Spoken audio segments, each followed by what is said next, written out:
There are few places in the world with as much passion for dance as India. Indians are very happy to dance. There's dance related to every festival. There is a dance related to every state. Whether it's lyrical movements from classical forms or the flamboyant gestures of Bollywood, dance is one of the great visual icons of the South Asian country. India cannot and should not live without classical dance. Dance is what we're made up of.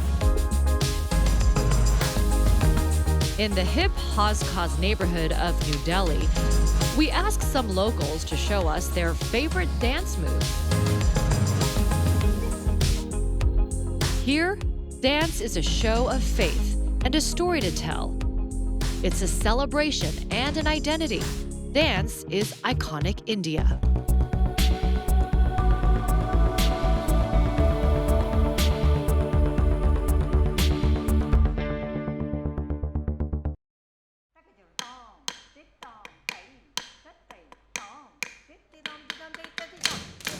With the staccato of taps against a wooden block, Saroja Vaidyanathan directs her students as they practice one of India's oldest dance traditions, Bharatnatyam.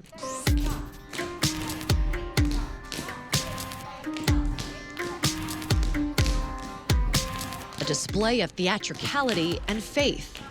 The dance requires precision of movement, gesture, and expression. It demands the engagement of every muscle, from the feet to the face. In the heart, you are changing your character very beautifully. Vaidyanathan is considered one of the foremost gurus of Bharatnatyam, a dance traditionally performed as a solo by a woman. Today, it's considered one of the iconic performing arts of India. I have a lot of foreigners. The way they dance, the way they are involved in the Indian culture and heritage, it is astonishing to me. See, how come they are so interested? Dakshina Vaidyanathan is Saroja's granddaughter and herself an accomplished dancer in this style. I just grew up thinking dance was a part of life. Like I learned to walk, like I learned to talk, I learned to dance, and it was a part of my everyday. Bharatnatyam first emerged more than 2,000 years ago in the Hindu temples of South India in Tamil Nadu. It was not exactly a dance form initially. It started more like a form of worship. Women who danced in the temples were called Devadasis. Deva meaning God, Dasi meaning servant or devotee. All Indian forms of classical dance are very heavy on abhinaya or expression. Your body has to speak. For example, if I'm going to take an aggressive stance, if I'm angry with somebody, my body language is going to say that I'm angry. Don't lie to me. With just her eyes, Dakshina narrates a story of a woman whose husband has cheated on her. Then she cycles through emotions like anger, joy, sorrow, and excitement with the grace and flow of a dancer. Another central aspect of Bharatnatyam is the posture known as Aramandi, similar to the plie in ballet. The stance gives the dancer shape as well as stability. It's all part of a tradition of movements passed down from one generation to the next, from grandmother to granddaughter. Wow! Rama strung the bow and now he's going to marry Sita. In my generation, I'm talking about 50 years back, in my generations, we never used to go beyond my guru's advice, teaching. But in my granddaughter's case, it's very good now. The generation is very bold, very knowledgeable. Every country has that one selling point which makes them really special and unique in the world. India's culture is India's selling point. It is what is Indianness. Bharatanatyam is a very popular dance form and is of course a very integral part of India's culture. So that's why I think lots of people identify Bharatanatyam with India and India with Bharatanatyam.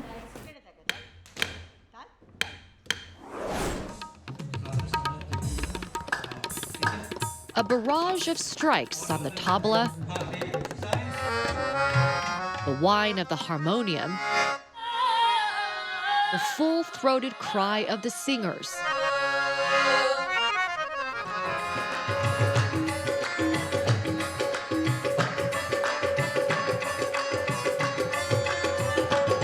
This is a rehearsal of Kathak, one of the 8 major forms of Indian classical dance. Scholars say the dance first emerged in 400 BCE in northern India as a way for traveling bards to transmit Hindu epics. It was then further developed within the Mughal courts between the 16th and 19th centuries. Today, it's the only classical dance with links to both Hindu and Muslim cultures. Kathak is a language. So you learn the alphabets, the words, you learn where to put the right comma. That is exactly what the classical dance forms are. They are grammar. So I learnt the grammar of classical Indian dance, then reinvented to tell a different story. The word Kathak itself is Sanskrit for storytelling. And the story that Manjari Chaturvedi wants to tell through her work is about Sufism, a mystical branch of Islam with a history of more than 1,000 years in India. Music was a very strong part of Sufism in India. The Indians were already singing and dancing for their gods. So something which came with music was very easily adapted here.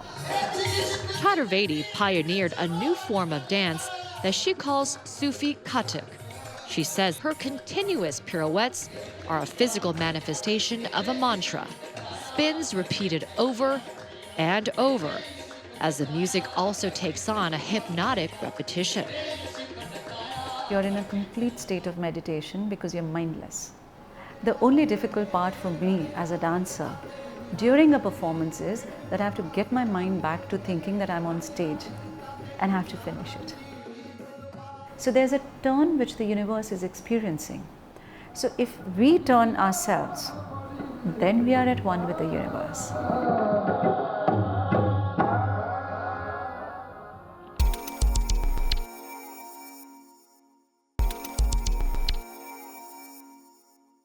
In the North Indian city of Chandigarh, a riot of color and happiness. In one of India's most energetic dances, Bhangra. No celebration is complete without Bhangra. Ishrit Singh Bedi coaches the Chandigarh Bhangra Club. He started dancing Bhangra when he was 15 and considers it a stress buster. Bedi says the folk dance was started by farmers in the 1800s to celebrate the harvest season. Today, Bhangra has become synonymous with Punjab, a state in northern India. In Bhangra, dancers wear loose-fitting clothes to allow for explosive movements. The different colors of the Bhangra outfits reflect feelings of joy and celebration, while the turbans worn by the male dancers symbolize Punjab's religious and cultural heritage. The turban usually tied using 5 meters of fabric, to which a fan-like adornment called the turla is attached like a crown. So, Sialkot to hunde hunde pure Punjab che phail gaya. Now, every single person in Punjab is very fond of Bhangra.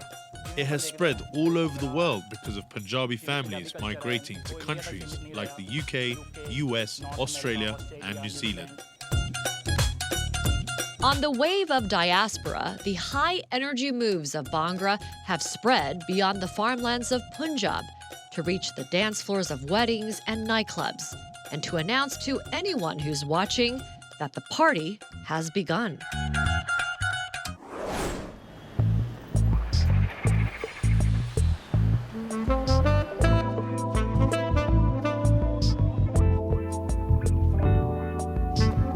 The city of dreams, basking in the warm glow of a September sunset.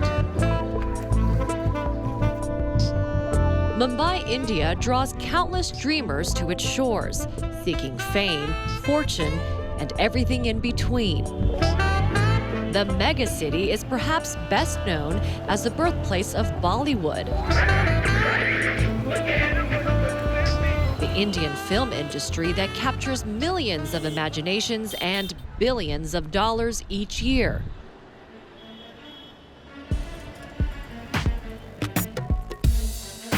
Perhaps most memorable and unique to any Bollywood film are the song and dance sequences, mesmerizing, high energy, over the top, and addictive.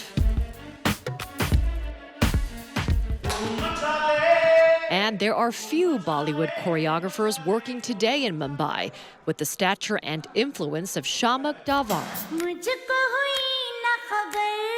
In 1997, Davar changed Bollywood forever with his work in a romantic film about a dance company, Dil To Pagal Hai. What Shamak did for Bollywood, Indian cinema, was we did a movie called Dil To Pagal Hai, which was one of the first movies that actually had what we call like westernized dance. And when Shamak came into doing this film, that's when he kind of revolutionized, really did that, because after that film, everyone kind of started to get into that. You know, the dancers were more fit and they looked like dancers. More than 20 years later, Davar's dance company twists and gyrates to the same movements. It's a blend of homegrown and outside influences, a trademark of Davar's work. Bollywood dance actually has become a whole blend of international, Indian, contemporary, modern, folk, and all kind of forms mixed together. And eventually it's come out to be a kind of a beautiful mix of East and West. In 2006's Doom 2, Davar puts this beautiful mix to work in the performance of superstar Hrithik Roshan.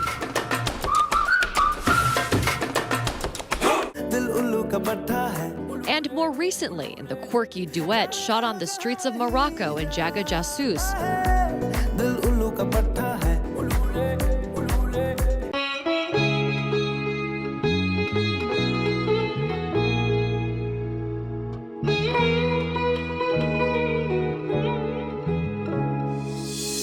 For him, the global phenomenon of Bollywood dance has roots in India that go deep. I think dance is what we're made up of.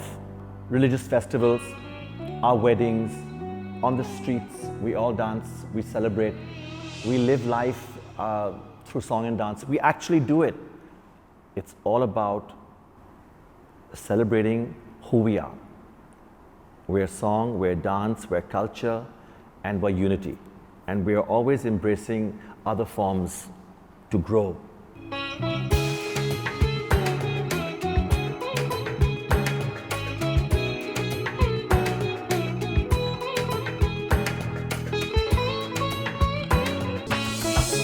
Other forms are taking root in India, like contemporary dance, an expressive style that emerged in the West.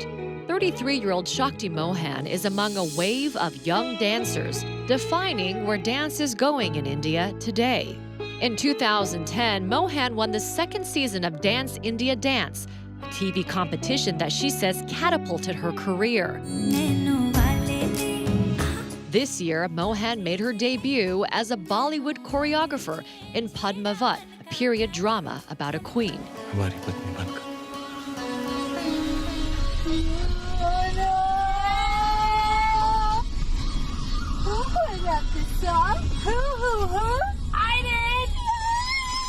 And that was my first song as a choreographer. I feel now I don't need to do anything in Bollywood. I have done my bit, I have learned it, and it was such a blessing.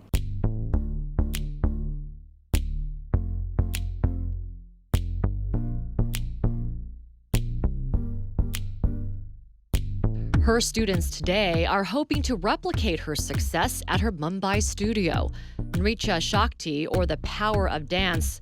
From solos to ensembles, the students are rehearsing their routines for an upcoming reality show, and they're trying their best to impress Shakti Mohan.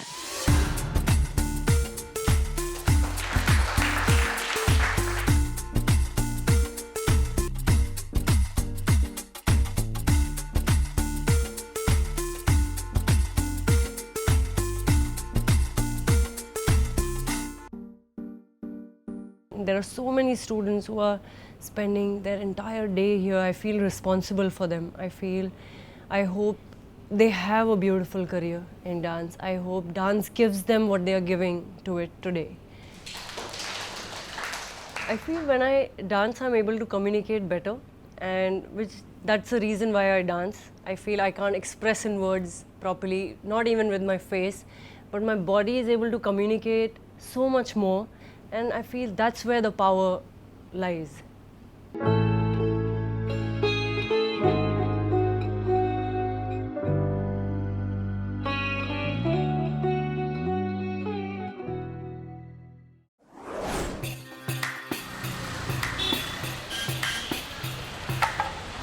What is happening right now?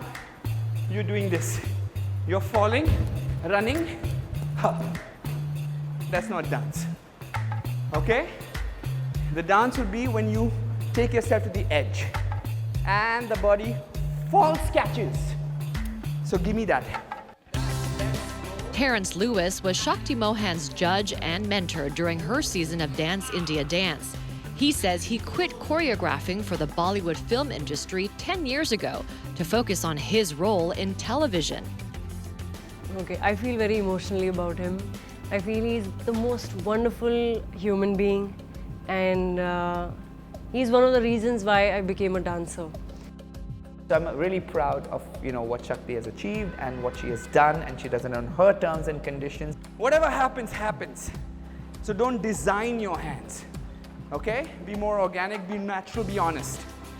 So I think the young choreographers are going to really kind of shape the Bollywood choreography, and they're going to retain a certain amount of Indianness and also borrow from the West. In the heart of Mumbai, 3 choreographers, whether in film or in television, are grooming India's next generation of dancers and playing their part in getting the country to move.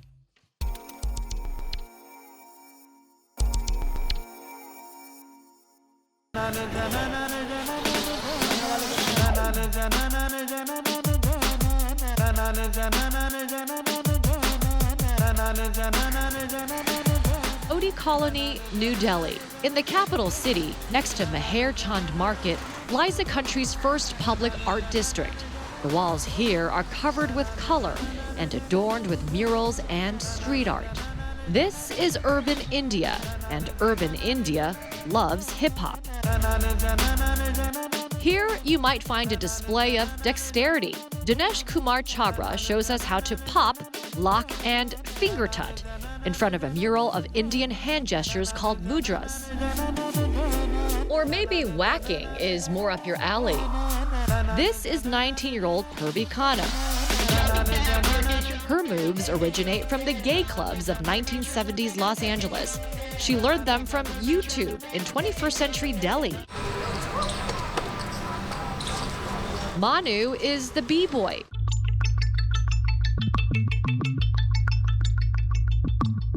From flares to handstands, these are some of breakdancing's signature movements.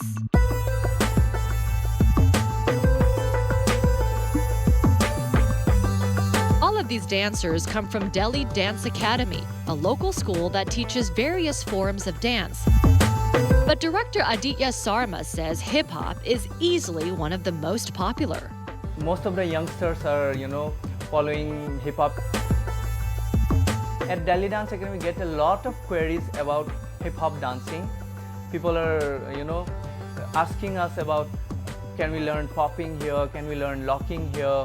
I want to learn b-boying. How much time will it take me to become a b-boy? While Sarma himself was trained in classical forms like Bharatnatyam, he says that like most of Delhi's young population, he was drawn to Western music like hip-hop.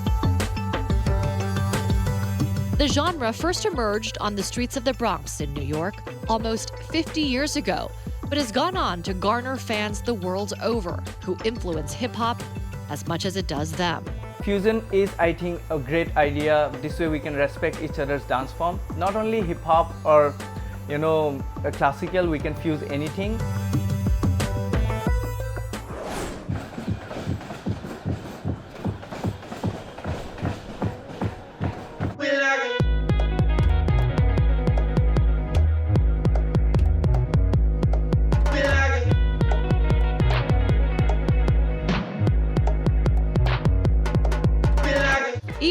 Mumbai, a burgeoning hip-hop scene, thriving against the backdrop of the Bollywood industry.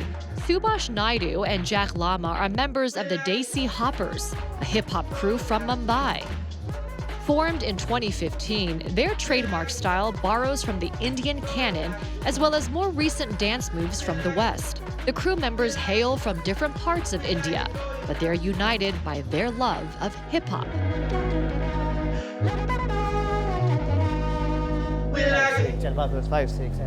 What's up, guys? We are Desi Hoppers from Mumbai, India. And I'm Shantanu. This is Mastodon, that's Rohan, and that is Subhash.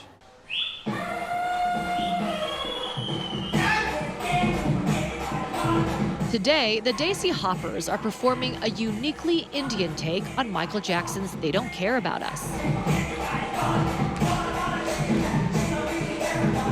Whenever you see our performance, you can see that there is some kind of Indianness to it. So you are able to connect with us when we perform, and we try to celebrate dance. Thanks again for making us India proud.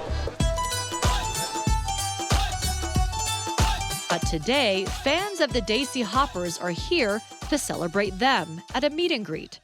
This year, the 6-member crew was the first to represent India in NBC's World of Dance TV competition in the United States, even wowing Jennifer Lopez, one of the show's judges. You have your own personality, and it is kind of fueled by your culture. No matter where you're from, hip-hop itself is a culture. Stick to it, but do not forget your roots, do not forget from where you belong. That is what hip-hop says. Basically, it's your bringing your own style as well. At the Jamaican-themed venue, Rasta Bombay, a huge crowd of hip-hop enthusiasts try to keep up with dreadlocked instructor Saritaran Pillai.